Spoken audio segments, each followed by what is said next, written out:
Deuteronomy chapter 23. If a man's testicles are crushed or his penis is cut off, he may not be admitted to the assembly of the Lord. If a person is illegitimate by birth, neither he nor his descendants for 10 generations may be admitted to the assembly of the Lord. No Ammonite or Moabite or any of their descendants for 10 generations may be admitted to the assembly of the Lord. These nations did not welcome you with food and water when you came out of Egypt. Instead, they hired Balaam, son of Beor, from Pethor, in distant Aram Naharaim, to curse you. But the Lord your God refused to listen to Balaam. He turned the intended curse into a blessing because the Lord your God loves you. As long as you live, you must never promote the welfare and prosperity of the Ammonites or Moabites. Do not detest the Edomites or the Egyptians, because the Edomites are your relatives and you lived as foreigners among the Egyptians. The 3rd generation of Edomites and Egyptians may enter the assembly of the Lord.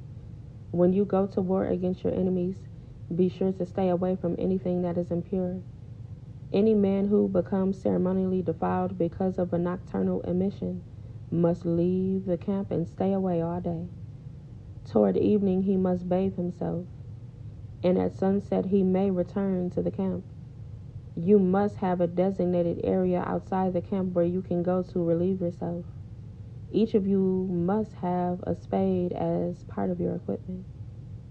Whenever you relieve yourself, dig a hole with the spade and cover the excrement.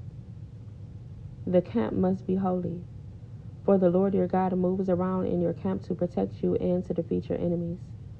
He must not see any shameful thing among you, or he will turn away from you. If slaves should escape from their masters and take refuge with you, you must not hand them over to their masters. Let them live among you in any town they choose, and do not oppress them. No Israelite, whether man or woman, may become a temple prostitute. When you are bringing an offering to fulfill a vow, you must not bring to the house of the Lord your God any offering from the earnings of a prostitute, whether a man or a woman, for both are detestable to the Lord your God. Do not charge interest on the loans you make to a fellow Israelite, whether you loan money or food or anything else. You may charge interest to foreigners, but you may not charge interest to Israelites, so that the Lord your God may bless you in everything you do in the land you are about to enter and occupy. When you make a vow to the Lord your God, be prompt in fulfilling whatever you promised him, for the Lord your God demands that you promptly fulfill all your vows, or you will be guilty of sin. However, it is not a sin to refrain from making a vow, but once you have voluntarily made a vow, be careful to fulfill your promise to the Lord your God. When you enter your neighbor's vineyard, you may eat your fill of grapes, but you must not carry any away in a basket. And when you enter your neighbor's field of grain, you may pluck the heads of grain with your hand, but you must not harvest it with a sickle.